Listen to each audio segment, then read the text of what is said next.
comecei com esporte desde pequenininho. Eu fui nadadora antes de fazer triatlo, né? Eu sou de Porto Alegre, comecei nadando num clube que se chama Grêmio Náutico União, de Porto Alegre.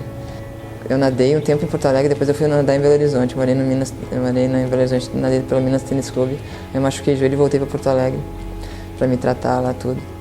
E conheci um pessoal que fazia triatlo lá em Porto Alegre. Aí me emprestaram a fita cassete, aquela ainda do Ironman do Havaí de 1989, se não me engano, quando o Mark Allen e o Dave Scott fizeram aquela disputa incrível lá, não sei se vocês viram. E eu vi aquela prova e falei assim, putz, é isso que eu quero fazer, né? Dave Scott and Mark Allen. It is remembered as the Iron War. Comprei bicicleta, aquela coisa, comecei a treinar com o pessoal lá em Porto Alegre. Aí comecei a minha carreira de triatlo. Eu fiz 13 Ironmans, né? O primeiro foi no Havaí, já de cara no Havaí.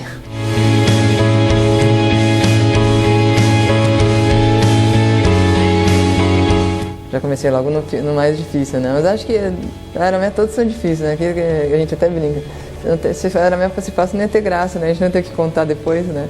Se o mar tá calminho, se não tem vento no ciclismo, se não tá calor na corrida, não tem graça, tô brincando, mas foi maior. Se tornou um sonho ali pra mim correr o Ironman do Havaí, né? Quando eu consegui a vaga, né? Que era super disputado. Eu consegui no meio Ironman em Porto Seguro. Tava disputando ali com a nossa querida Cristina de Carvalho, né? E a Fernanda Keller, a vaga. A Fernanda Keller teve um problema na bicicleta, parou. Aí eu fiquei disputando a prova com a Cris, só tinha uma vaga, eu peguei a vaga, foi a minha primeira. Eu fiz 6 no Floripa. Até o último foi 2010. Quando eu tive meu primeiro diagnóstico aí de que eu não ia durar muito tempo mais. Aí eu fiz em homenagem aos meus filhos, né? Não sei se vocês vão achar foto aí, mas eu tenho até algumas, que eu botei o nome Kailane Kaipe Malha, falei correndo pelos meus filhos, eu queria que eles lembrassem de mim, assim. E foi meu último Ironman. Foi bem difícil de fazer, porque eu já estava sem movimento das mãos e tive que correr com a mão presa na camisa para conseguir correr, mas eu terminei. Uma coisa que eu apaixonei, né? Então eu terminava um já pensando qual que eu ia ter que fazer depois. E se eu não tivesse ficado doente, acho que eu estava fazendo até agora, sabe? Você aprende muito durante o Ironman do Havaí sobre a vida, né? E eu aprendi que vem fases ruins, mas se a gente suportar a fase ruim, depois vem uma fase muito boa. A gente aprende que a dor passa, né? E até quando eu tô treinando agora, assim, natação, tá tudo queimando ali, a perna queimando, o braço queimando, o ar não entra, eu falo, putz, lembro que quando eu largava a bicicleta e saí pra correr 42 km, cara, isso aqui não é nada, bicho, vai.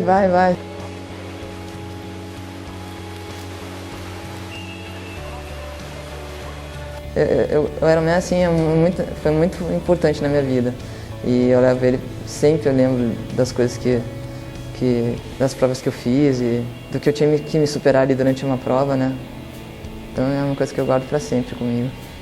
Em 2005 eu comecei a ficar doente, né? Eu tive uma fase bem complicada da doença e o médico quis que eu fizesse algum esporte para tentar melhorar algum movimento, né? Tentar, como fisioterapia mesmo, né?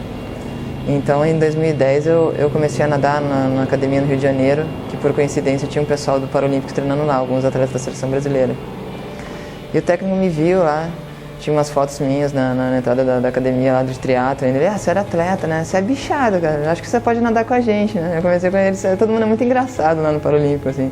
Eles brincam com as deficiências, assim. E eu tava numa fase bem triste da minha vida, assim, porque é complicado, né? Você ter uma doença que o cara fala assim, eu passei por várias fases, fase de raiva, de tristeza, de pena de mim mesmo, aquela coisa assim, por que comigo, né? E eu nadava, corria, pedalava todo dia, daqui a pouco eu não conseguia nem botar a pasta de dente na escova e escovar meu dente sozinho, então não tava legal. Assim, o cara falou, você vai entrar no Paralímpico, eu falei, não vai rolar, blá blá blá. Mas acabou que rolou, né? Eu comecei a nadar e a treinar com ele e fui fazer a classificação, porque no Paralímpico tu tem que ser elegível, tu tem que ser considerado deficiente por esporte, né? Então eu fui fazer um teste aqui em São Paulo, eu morava no Rio na época, eu vim para São Paulo fazer esse exame, fui classificado como S8, no Paralímpico o mais deficiente é S de swimming, né? S1 é o mais deficiente fisicamente, né? E o S10 é o menos deficiente. E na primeira competição já eu bati 5 recordes brasileiros, então minha vida assim, foi aquela coisa trocou assim o molde rápido, assim, né? Então tipo, eu achei que tinha tudo acabado, né? Que eu não ia mais... Todo mundo sabe que vai morrer, né? Mas quando o cara te dá uma data, assim, dá uma uma balançada com você, né? E eu parei de pensar na doença, né? Eu comecei a treinar e voltei a gente recuperar a autoestima, assim, de estar ali ainda, né? Saber que minha vida ia ser um pouco diferente, mas tão boa como era antes, né? Voltei a competir. Meus filhos ficaram super orgulhosos de mim, assim, muito bacana.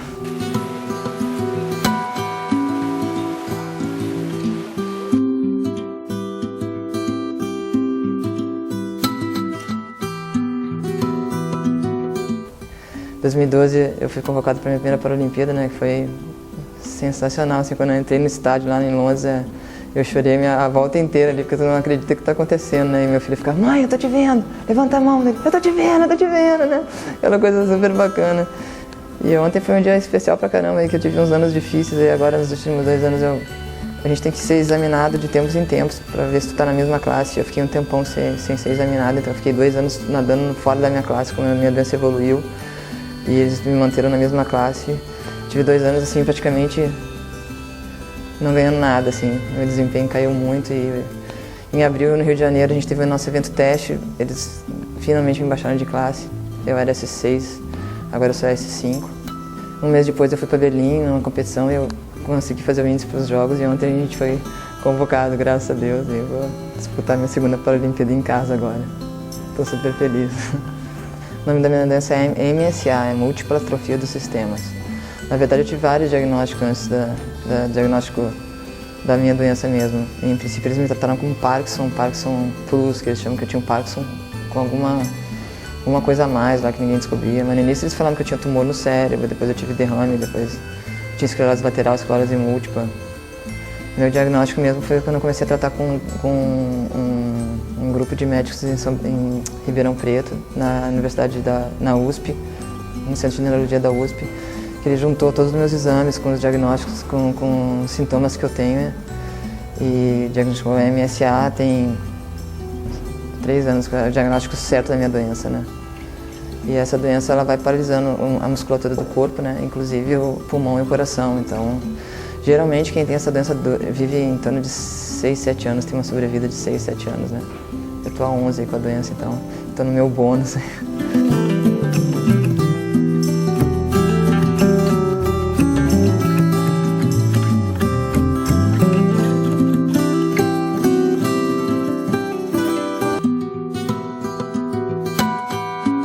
Mas eu acho que é um amor pela vida, pelo esporte, pelos meus filhos, assim, acho não, tenho certeza que eu nunca acreditei que eu fosse morrer. Eu já escutei várias vezes, assim, médico falando que eu não tinha muito tempo aqui, mas eu nunca acreditei. Pelo tempo de doença, eu estou na fase terminal da doença, que a pessoa está na cama com tracostomia, babá, eu nada aí 6, 7 mil por dia, né? Graças a Deus. Segunda, terça e quinta eu treino de manhã e de tarde, quarta e sexta eu treino só um período na piscina. Tem acompanhamento de biomecânica, tudo, então a gente fica mais ou menos o dia inteiro treinando, né? A gente treina na água lá umas 2 horas de manhã, mais umas 2 horas de tarde, mais a parte física. O Brasil não conhece muito esporte paralímpico, né? Eles têm mais aquela coisa, coitadinho, né? Mas é esporte de alto rendimento, né? Você treina igual qualquer um outro atleta. Eu acho que esse que vai ser o legado que os Jogos Paralímpicos vão deixar no Brasil, assim, mostrar que não tem nenhum coitadinho ali, todo mundo treina igual, até às vezes eles lançaram uma campanha uma vez que fala assim, a mesma piscina, a mesma raia, o mesmo bloco, o mesmo treino, né? Então não tem diferença.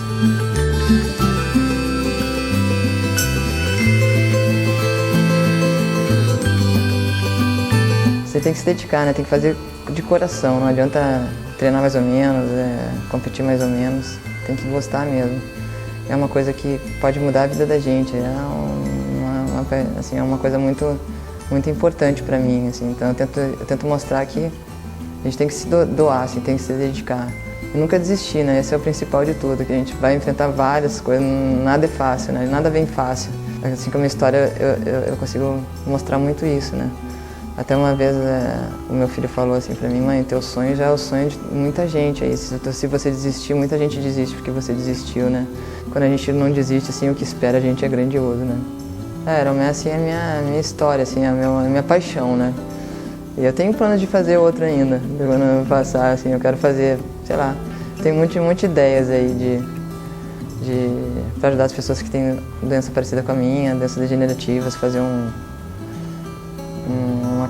Ironman ainda para não deixar ninguém desistir também, né? Correr eu não consigo mais, mas a gente pega sei lá, handbike, sei lá, a gente sempre consegue, né? Tem aquela frase que eu gosto muito também, que é aquela: se você não puder voar, corra; se você não puder correr, rasteje; se você não puder correr, caminhe; se você não puder caminhar, rasteje, mas continue em frente de qualquer maneira, né? Eu vejo gente nadando sem os dois braços, sabe? E eles dão um jeito de nadar. A menina na seleção não tem os dois braços até aqui, ela corta a carne, a letra dela é mais bonita que a minha. Então, acho que não tem limite, né? Acho que aquilo que está escrito ali, né? Anything is possible. Tudo é possível, basta você ter paixão, né, pelo que faz.